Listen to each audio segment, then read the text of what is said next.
go.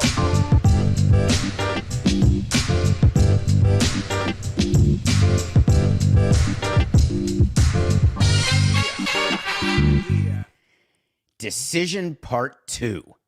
That's the Nothing Personal Word of the Day. It is Monday, January 8th, 2024, otherwise known as the last few minutes of many guys' coaching careers.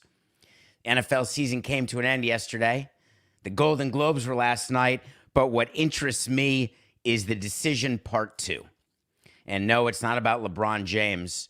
If you recall our show from last week, we talked about Pat McAfee and Aaron Rodgers and the decision that Bob Iger had to make about Aaron Rodgers appearing on Pat McAfee and what he had to do about McAfee versus Jimmy Kimmel, Rodgers versus Kimmel, when you have two different silos fighting each other. And that was a decision. Then on Friday, the ante got bigger. Bob Iger was just sitting around. Everything feels good. Pat McAfee's going on the air. What's he going to talk about? We had a talk with him before he went on the air. Here's how we want to deal with this. Put on a nice shirt, and let's try to be done with this story. Instead, Pat McAfee, the guy making $15 million a year from the shareholders of Disney, a contract where he's got a platform bigger from a linear standpoint than any platform he's ever had. A guy who's gone from company to company, never finishing out a contract with any company. Spreading his wings, making ESPN young and making him and all of his people very wealthy. He comes out and tries to explain to you why his numbers on television are low. Because Andrew Marchand of the New York Post delivered a column that said that the Pat McAfee show on ESPN is not doing well. And when the show is not doing well, you better not ruffle any feathers or else you're going to get canceled. And there's a lot of examples of people whose shows have been canceled because their numbers were low and they were a big pain in the ass. What low numbers mean is that you follow. Do you remember with comedies back in the day or TV shows in prime time when there's something called a lead-in? Who's going to get the coveted slot after Happy Days or after Seinfeld? Who's going to get the slot after the Super Bowl? Well, the slot after First Take, that's a big deal. McAfee loses, according to Andrew Marchand, 48% of ESPN's viewers on ESPN. We're not talking YouTube. We're not talking audio downloads. We're talking people watching ESPN. The thought was, according to the column by Andrew, it would be great if McAfee's numbers got better because the juice and the squeeze were going to have a bit of a situation given the way McAfee is. Pat McAfee gets on his show and decides to air a piece of dirty laundry, the likes of which I'm not sure I have ever seen. Pat McAfee claims that numbers were incorrectly leaked to the media, to Andrew Marchand, and that his show is being actively sabotaged by higher-ups at ESPN. This is major bomb throwing. And then he names names. Bob Iger's sitting in his office. He's just trying to get through the day, having meetings. He's got his assistant around, several assistants. What's next? Who am I talking to? Can I cancel this lunch? What am I doing this weekend? I don't want to deal with Kimmel anymore or McAfee. I got other fish to fry. Bob, you're going to want to hear this. You got Norby on line 2. Norby Williamson, who is a very high up, very loyal ESPN employee. He's been there for decades. He is the one basically who is the career maker for many, many people who's had issues with certain talent, no doubt, but he has won every battle. Norby Williamson calls up Bob Iger and says, Bob, you will not believe what that MFer just did. He just called me out by name on his show, saying that I am sabotaging his show, that I am responsible for his numbers. There are some people actively trying to sabotage us from within ESPN, McAfee said. These are quotes. More specifically, I believe Norby Williamson is the guy attempting to sabotage our program. Is Pat McAfee trying to get fired? Is he trying to do a power play in the first year of a 5-year deal? Is he trying to get Norby fired, thinking that this is the way to do it? Knowing that there are groups of talent who have had issues with Norby who have lost the battle? Or is Pat McAfee simply out of his mind? There are several examples that happened this weekend of people defying authority. When you run a play that you're not supposed to run, that's one thing, and we'll talk about it. But when you actively call out your bosses, and it is not part of a pre-approved bit, let me explain what a pre-approved bit is. A pre-approved bit is when you have a sponsorship from DraftKings, and part of the show that you do is to talk about gambling and to talk about DraftKings and to talk about how, oh, I wish they did this, or they don't do enough of that, or all we have is a tent and a table. The stuff that happens on the Le Batard show, that is not content that causes contractual breakage. DraftKings doesn't watch the Le Batard show and say, oh my God, I can't believe that's what Dan is saying about us. There are bits. There are things that are part of the show. Having a corporate villain, something that's very important to many shows. Being able to call out the man. Speak truth to power. All of those are dynamics that exist within many, many shows. The Pat McAfee show has never been that. His show is built on the lunacy of the show, on the casualness of the show, on the guests of the show, on the general hijinks, on the football, and on the fact that Pat McAfee works around the clock, all over the network, all over the platform, day after day, 7 days a week. His bit is not truth to power. So when he does this, you know, number one, it's not planned. And so then you have to ask yourself, what would be the purpose?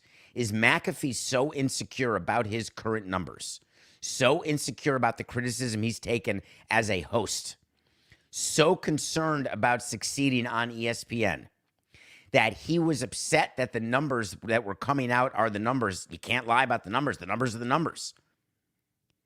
That he wanted to get ahead of it the way you get ahead of negative PR.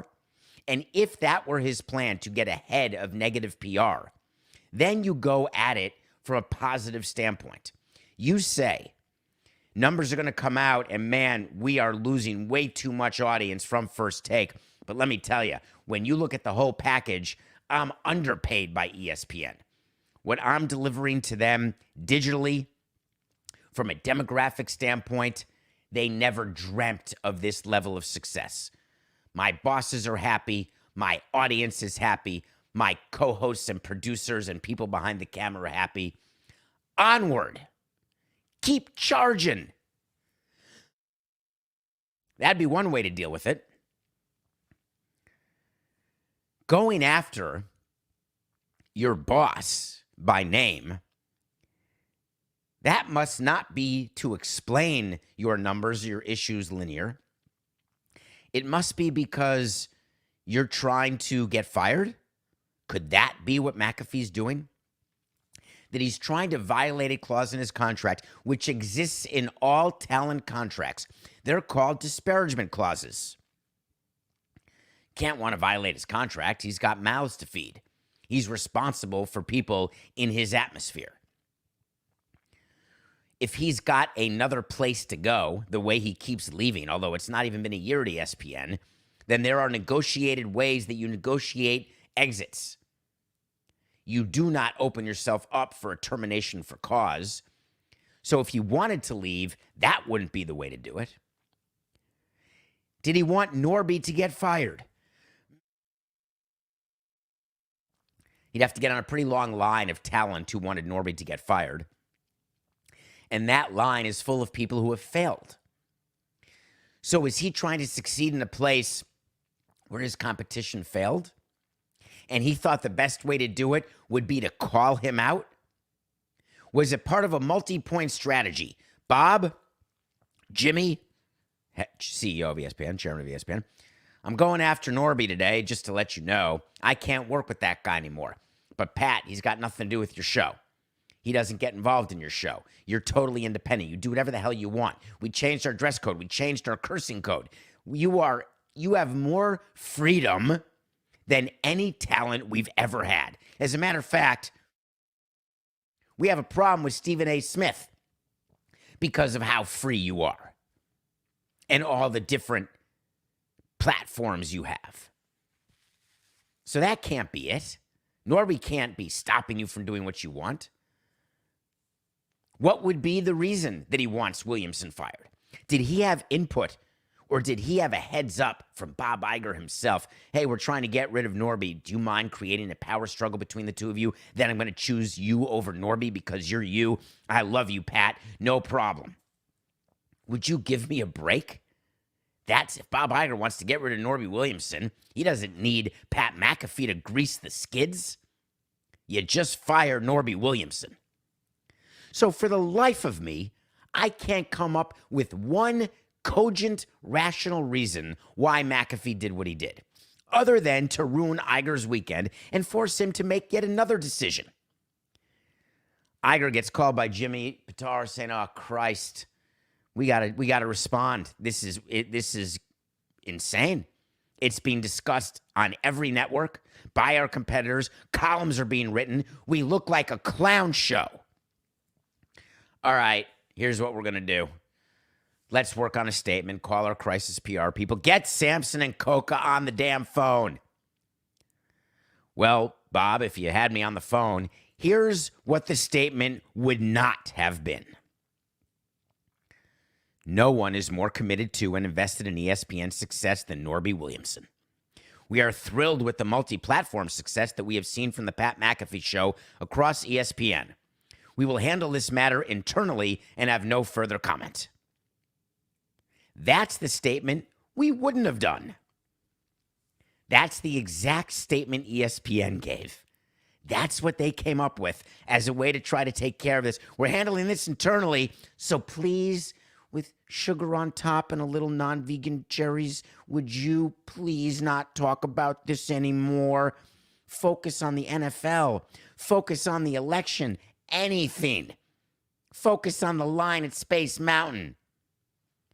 Just don't focus on this, because we're going to take care of it internally. We're going to call him in and we're going to have him go 10 rounds.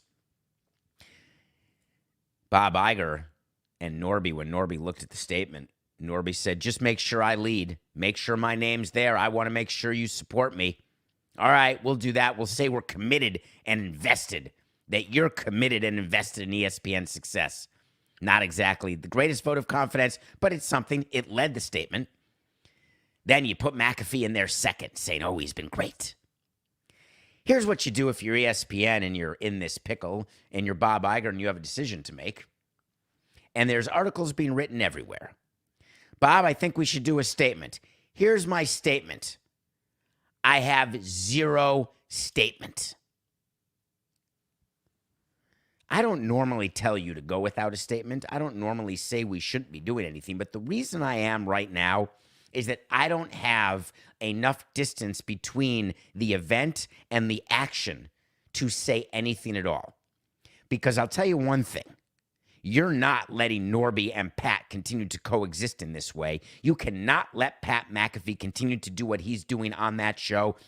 It's a damn embarrassment. And no matter what you think about his platform, his demographics, and his love of the game, Disney doesn't care.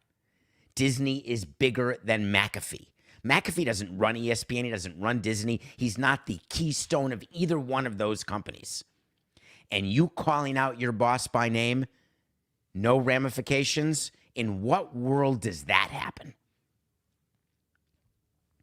Everything we do has ramifications. Everything we say. Last night, the Dolphins played the Bills in what could have been one of the great regular season finales if only the Jacksonville Jaguars had beaten the damn Tannehill Titans. But no, Jacksonville could not even make the playoffs. So the Bills-Dolphins, what was going to be a game for the Bills, winner you're in, losing you're out, winning you win the division, ended up being a game where the biggest talk pre-game of the Sunday night regular season finale is, should the Dolphins play for a tie and therefore get to play the Steelers at home next week? Or do the Dolphins beat the Bills and then have to play the Bills again next week? Who the hell wants to play the same team twice? Nobody. Or do you let the Bills win and then you have to schlep to Kansas City and play Mahomes when it's 0 degrees out? Let me think about the Dolphins scenarios. Lose, lose, lose. Playing for the tie is super hard. There was a discussion that went on with Chris Greer and Mike McDaniel prior to the game after Jacksonville lost. And the discussion was, I don't know what the hell we should do. All I know is beating the Bills doesn't sound like a very good idea at all. But neither does going to Kansas City. I think, personally, the Dolphins wanted the tie. So now, instead, the Dolphins are going to participate in an all-streaming playoff game on Saturday night. By the way, on Sunday night, Saturday night. By the way, Coca, forgot to mention to you. The NFL announced the playoff matchups in the middle of the Dolphins-Bills game before it was known what the playoff matchups were going to be. So the first announcement the NFL made had like Steelers, Bills, at Dolphins, or Steelers, Dolphins, Bills at Chiefs, whatever. It had like 4 different combos because the game wasn't over between the Bills and the Dolphins. We had a pretty simple rule with our broadcasters at MLB. The regular season had to end before we announced playoff times. Playoff matchups were more understood going into the last game more often than not. When the wild card hadn't been decided, the division champion hadn't been decided, you just wait. The Bills game was going to end at 11 o'clock Eastern. Not too late to announce the times. Not too late to announce the wild card weekend where there's 2 Saturday games, 3 Sundays, and 1 Monday. But instead, the NFL announced during the game, and it wasn't a complete announcement. But what was noteworthy is that the wild card game Saturday night is a streaming-only game, and they decided to put the Kansas City Chiefs at home during that window.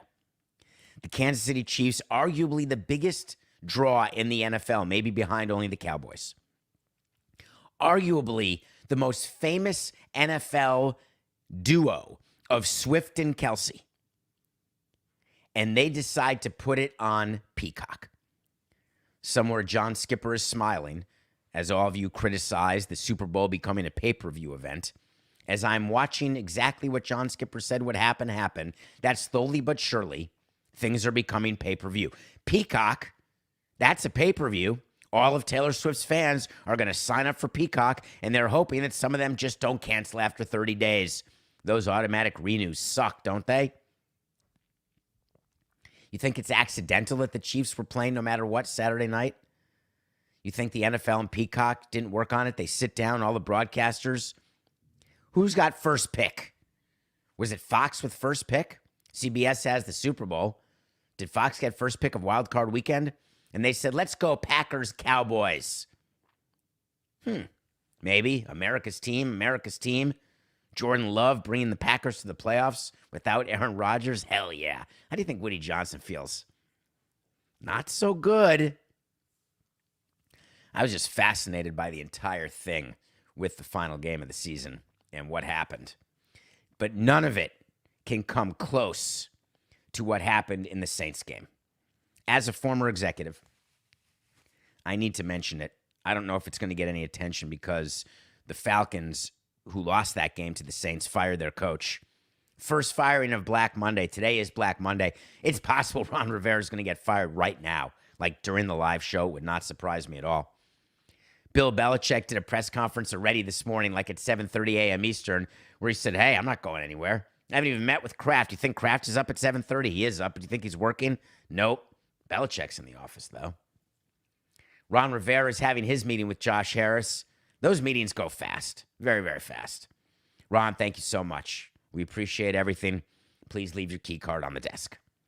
We're going to go a different direction, Ron. Thank you so much. I'll never forget you as my first coach as owner in this league. Let's stay in touch. Hey, Ron, we'd love you to stay around in some capacity, like in the community. Will you come make appearances? Because you've been a great spokesman under the Daniel Snyder era. You've really kept things going when there was a pile of dog doo-doo. Thank you, Ron. Ron, anything you want to say? I can't decide what I'm going to do with you. No owner has a meeting with a coach after a season and they don't know what they're doing. It's not like a trial. Hey, convince me. Convince me to keep your job. That'd be funny to call a manager in and do that. Hey, I can't figure out what we're going to do, but do me a favor. Tell me about your year. What would you do differently next year versus this year? Well, why are we having this meeting on the day after the season? Can't we talk about it like over drinks in the off season? I'm under contract for another year or two. Now I want to meet at 8 o'clock day after. Nope. Do you meet at 8 o'clock the day after to say, hey, great year. Love you, man. So proud of you. No, you don't do that at 8 o'clock in the morning the next day. If you're having a meeting with Ron Rivera, and the rumor is that there's a meeting going on right now, it ain't for a recap. So the Saints game, the reason, he was fired. No way. Coca, he was literally just fired? All right. We are live. Ron Rivera has just been fired. As I said, you don't have a meeting at 8 a.m. the day after a season to say, hey, nice job, chap. That'll do it for Ron. Never had a chance. Never had a chance. Remember after game one, Josh Harris's first win, throwing the ball to the game ball to Josh Harris. Everyone's happy. They got rid of Snyder. Everything's coming up roses. It's amazing. And then they stunk. Josh Harris said, I'm bringing in my own guy. I bet he doesn't do what David Tepper's doing. He's bringing a search firm. No. That'll do it for Ron Rivera. That's funny.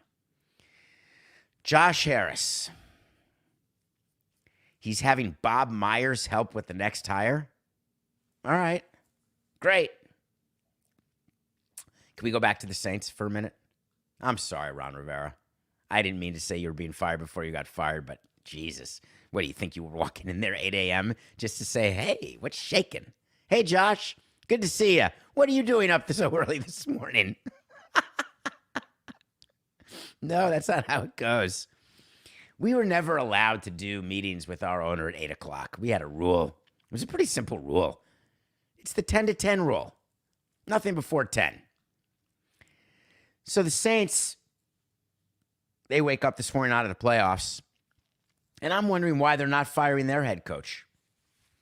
What happened in yesterday's game against the Falcons about a few hours before the Falcons fired their coach? That game had playoff implications, but the winner of the game needed help. They didn't get the help they needed because the Packers won and the Bucs won. But anyway, the Falcons and the Saints both missed the playoffs, and the Saints crushed the Falcons. The Saints were up 41-17. Falcons have the ball. Saints intercept it, runs back, tackled at the 1. No more timeouts. Game over. Kneel down. Victory formation in a way that certain coaches don't know how to do. Yes, I'm sorry, Hurricanes fans. That's it. Nothing to talk about. All of a sudden, the Saints score a touchdown. Out of the victory formation, there's a running play. And I'm trying to figure out exactly what happened because I hadn't seen that before, because you don't need to do that. In the victory formation, you take a knee as a quarterback. If you're trying to take an extra second or two off the clock, you can take 2 steps back before taking the knee. You can lose 2 yards. Doesn't make a difference. But I'd not seen an actual exchange happen on a victory formation before. And there was an exchange from the backup quarterback. Derek Carr was out of the game. You had Winston in the game, hands the ball off, touchdown, 48-17. And I'm thinking, wow, this does not seem very sportsmanlike. What happened here? I am in shock that the New Orleans coach would do this. Bad. I would have been furious. Game ends, and I'm looking, and there's the fired Falcons coach running across the field, cursing out the Saints coach, saying, this is effing BS. What are you doing? And then we find out that it wasn't the coach who called the play. There was mutiny on the bounty. The players called a play in the huddle against the wishes of the coach. The coach calls in the kneel. The players say, you know what? Let's get a touchdown to our good buddy. God forbid it was an incentive-laden touchdown, which it wasn't, because that would have been a whole different story. I would have fired everybody. I would have traded everyone. That player's $1 million away if he scores a touchdown. Give him the ball, give him the touchdown. He's the wide receiver. I wonder if the Chiefs guy got an easy sack because he was getting $1 million. Anyway, so the players ran a play against the coach's orders. Do you think a player's ever done that with Bill Belichick as your coach? Or Dan Reeves, or Bill Parcells, or Bill Cowher, Mike Tomlin? Name your coach. What kind of team do you have when your players do something that you have expressly told them not to do? Let me give you an example. When we go like this to a pitcher prior to the rule change, which allowed for an intentional walk without four pitches, when we give a sign to our pitcher to walk a guy, and then the pitcher looks at the catcher and says, you know what? I'm going with the cheese. Get down, I'm throwing. We'd walk onto the field, take the ball from the pitcher, and release him. Let me give you another one. Hit and run. And then my hitter takes the pitch. That's okay. He saw the sign. He missed the sign. We've had players miss signs before. He missed the sign. I'm not going to lose my mind. In a situation in baseball where every player has the knowledge of the situation, you're up 10 runs with 2 outs in the 9th inning, and you have a man on first. You are not stealing second base. When you steal second base, you get in trouble because your teammate is going to get thrown at. In football, when you are up 41-17 and you're running out the clock and kneeling down, you kneel down. In basketball, when you're up 10 points with the ball with 10 seconds left, you don't shoot a 3. You dribble out the clock and hand the ball to the referee. What do you run a play to get a guy an extra 2 points? That's what causes a brawl. But the issue that you should be focused on is, what does that say about the coach? Because after the game, the players had a chance. And from Derek Carr to Winston, they all said the same thing. We knew exactly what the coach wanted, and we went against it, and we agree because sometimes players have to take care of themselves. Derek Carr, your starting quarterback, was asked whether it was bothered. Were you upset that the players overruled the play call? And he said no. He said sometimes you want to take care of guys. No. Winning organizations, you never have players who say, oh, let's ignore the coaches and the plays because we want to do what we want to do. There is structure. There is chain of command for a reason. Can you imagine in the armed forces? And I know we're talking sports versus life or death, but anything with the chain of command. How about in the Army? Hey, we're going to hold off here until morning. We're just going to stay where we are. That's the order. All of a sudden, I opened my eyes at 2 in the morning and everyone left. They started already. It's not even, you wouldn't even consider that. How about in your business with what you do? Hey, just so you know, we're not going to expand right now. We're not going to sign that additional lease to open that franchise. And then all of a sudden, you go and sign a lease and expand, and your CEO told you not to. Do you know how fast you get fired? The ink doesn't dry in the contract. You can't fire all the players, although I would damn sure try. So you got to fire the coach, because clearly the coach does not have control of the clubhouse or the respect of the clubhouse. And apologizing after the fact by saying, hey, this wasn't about our coach, this was about our guys. You simply can't have it. All right. What's next? Coca's going to end up being totally right, by the way. Remember when Coca talked about all the coaches who were going to be fired? I think he's 3 for 4. He had Reich being fired by the Colts. He had Rivera being fired by the Commanders. He had Belichick being fired by the Patriots. I just don't think that one's going to be right. And then he had a fourth one as well. And I can't remember. Reich by the Panthers, excuse me. Thank you, Coca. He had one more. Oh, Staley of the Chargers. He had that too. It's a funny day today. I mean, it's not funny. I'm sorry for Ron Rivera. It wasn't even a good run. I can't even say it was a good run.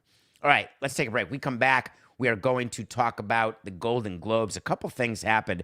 And if you are a basketball fan or a movie fan, TV fan, or a football fan, then you would have enjoyed the Golden Globes. We'll be right back.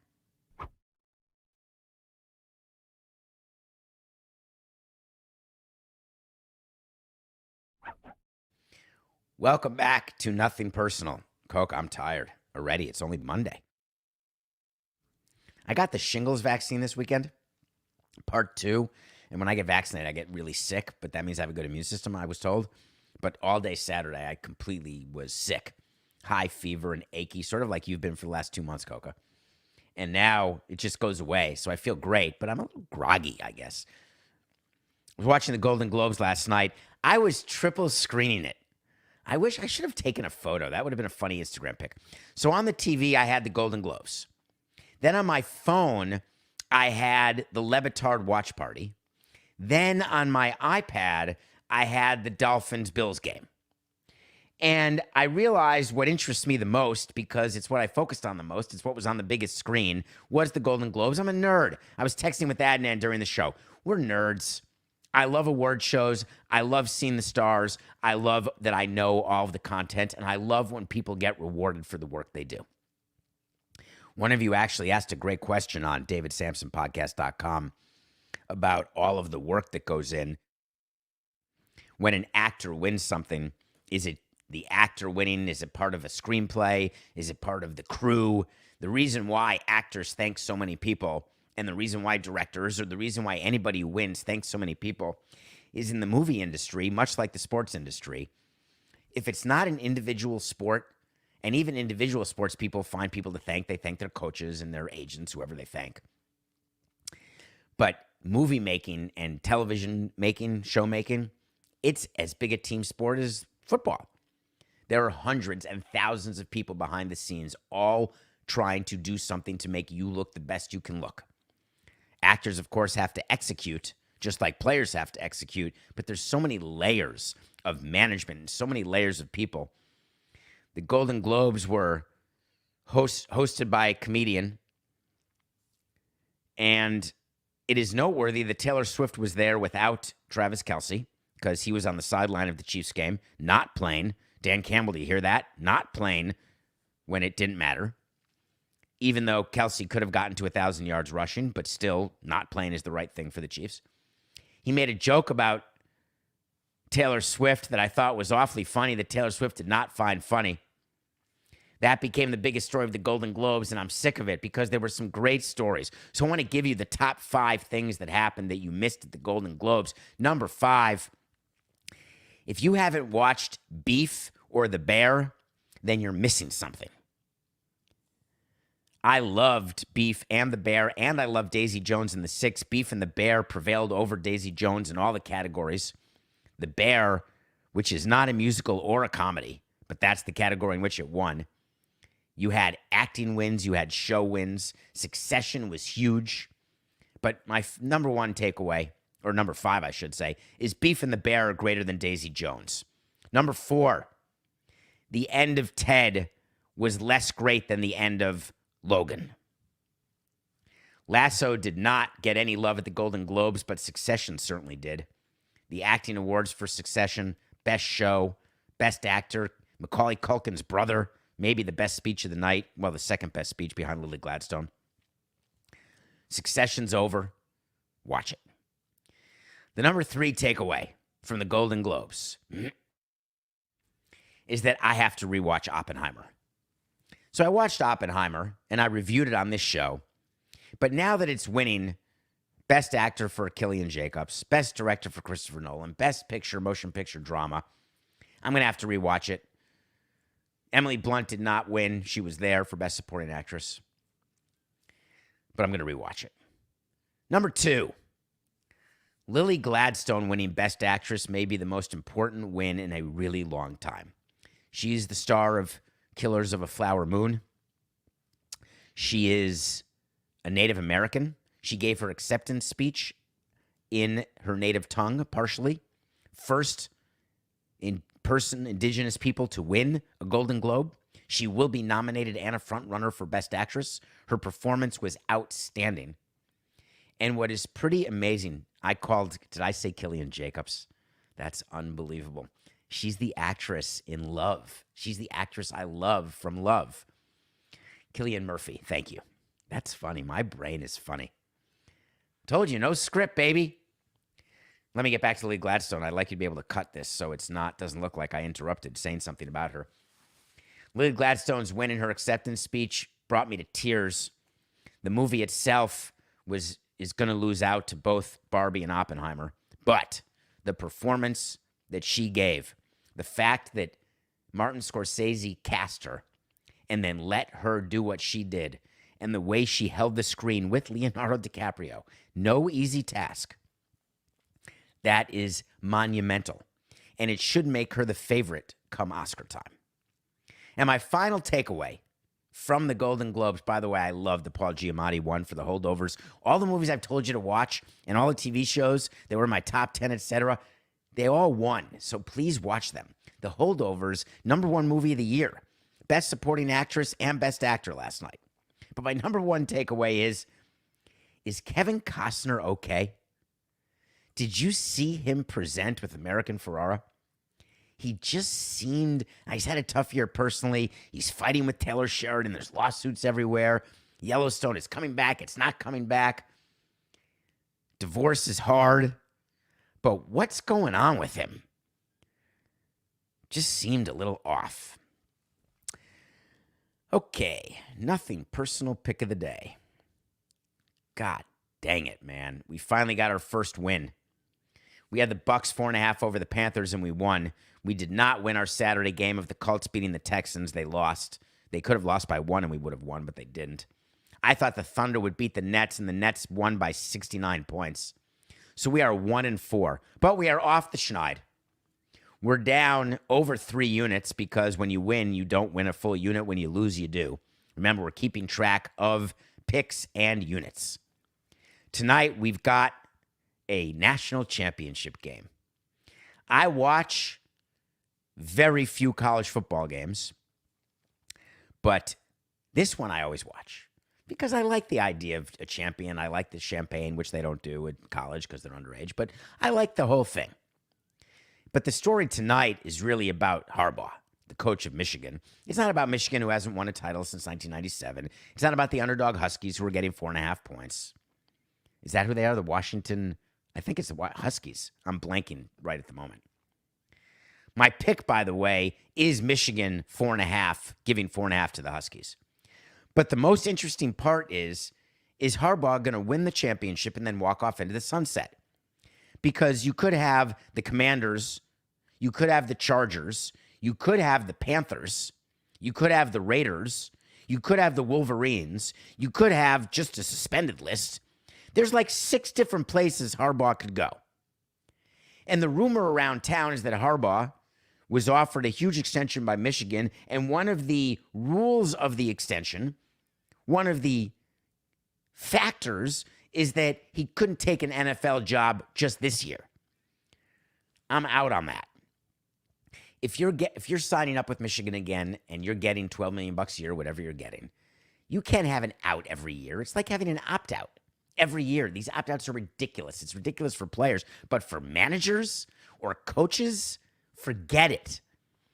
Either you tell him you're coaching Michigan or not. If he demands to have the right to go to the NFL every single year, that means that you're always going to have the chance of a recruiting class being screwed, a portal being screwed. Either commit or don't commit. Meanwhile, Harbaugh, with all the openings in the NFL, there's openings every year. It's sort of like when Bill Cowher had a chance to coach anywhere, and then for whatever reason, Cowher just ended up staying. Peyton could have coached anywhere. He ended up finally going to Denver. Tony Dungy stayed. At some point, no one wants to hear about it. At some point, you're not as Ray Cherchet as you thought you were. Right now, Jim Harbaugh is hot. I don't think he should be, but he is. If there were ever a time and he wants to get control of an NFL team, this is his moment because you've got desperate owners. Think Josh Harris isn't desperate in Washington right now? As he's trying to figure out a new facilities, he's trying to figure out how to make a $6.5 billion purchase work, how he's trying to win a damn game. Think David Tepper isn't desperate? Think the Spanos family doesn't need to win? How about Davis? He may be forced to keep his interim, who did very well, by the way. But if Harbaugh comes in, you can write your ticket. Control football operations, control on-field and off-field operations, get a 5-year guaranteed deal, get $20 million a year. This can be your time. I find it to be actually fascinating the way these searches go. Do you think that, you've heard me talk about this. Can we talk about something totally crazy I wanted to get to? So you want to touch Samson? We're not even going to get to it today, and I'm sorry about that. Maybe we'll get to it tomorrow, but total side note here. Investment banks don't like me. And the reason investment banks don't like me is that we didn't use any of them when we were buying a team or selling a team or building a stadium. When I tell you to go hire the firm of Samson and Coca, I laugh because everyone hires these outside people. I don't know what the hell they do. Allen and Company hired to explore the sale of a team. What does that mean? I can explore the sale of a team. Hi, I'm David Samson. I'm the president of the Marlins, and we're for sale. Here's my phone number. When you hire a search firm, it's eyewash. We hired a search firm called Korn Ferry to do the commissioner's search when Bud Selig was retiring. Why? Now, I like the guys from Korn Ferry, don't get me wrong. I enjoy when Korn Ferry calls me on the phone and says, hey, you interested in this or that or that or this? Nah, not really. Nah, maybe. I'll take that call. Ooh, I can't fire Isaiah Thomas. I guess I won't take that job. But a search firm? You've got these teams now who are saying they have search firms to hire managers and search firms to hire coaches. Why? Are they identifying people who you cannot identify? That's all search firms can do. Identify people you can't. Strategic partners in a business. I need a firm for that. When you're in the business of milk crates and you want to sell your business, you hire a bank, an investment bank or a firm, to find companies that may have a strategic interest in milk crates that you otherwise would not be able to identify. Hey, I need some help. Is Eric Bieniemy available? What about the offensive coordinator for the top offensive team in football? Or the defensive coordinator for the top defensive team? What about Bill Belichick? Hey, Bill, you want to coach our team? Hold on, let me go through the search firm. Hey, could you submit to me a list of 7 hours worth of questions that I can ask in order for me to decide whether this guy can coach my team? What a bunch of horse hockey. These search firms prepare all of these packets. Here's Bill Belichick. He won a couple Super Bowls. He used to have a guy named Tom Brady. He's got a couple divorces, and he likes hoodies. All right, let me get some other stuff on him. Here's his general view of play calling. Oh, sorry, he doesn't talk to us about that. Here's this guy. He's been the offense coordinator for 4 years, and then he went to Harsman High School. After that, he went to the University of Podunk, plus he was a Badger. Then he was the special teams coach, then the offensive coordinator, then the head coach, then he got let go. He's got a career record of 19-69. Well, thank you so much, Google. I'm trying not to impugn, but really? Search firms to find a head coach? It's a bunch of horse hockey. Hey, is Jim Harbaugh available? Could someone get me his number? Don't forget, we've been nominated in 2 categories for the Sports Podcast Awards, and it's all because of you. Best Baseball Podcast and the Best Sports Business Podcast. Please vote for us at sportspodcastgroup.com. Just click vote. The voting ends soon, like January 19th. We only have 11 days. Being nominated is nice, but unlike the nominees, I'm the Jennifer Lawrence of nominees. She looked right in the camera and said, if I don't win, I'm leaving.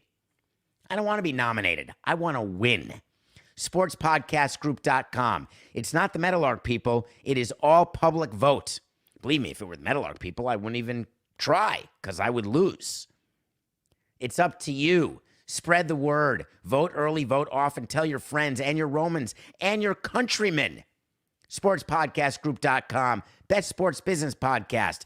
Best baseball podcast. Because like today, how can we not be the best baseball podcast? It's just business. We'll be back tomorrow. This is nothing personal.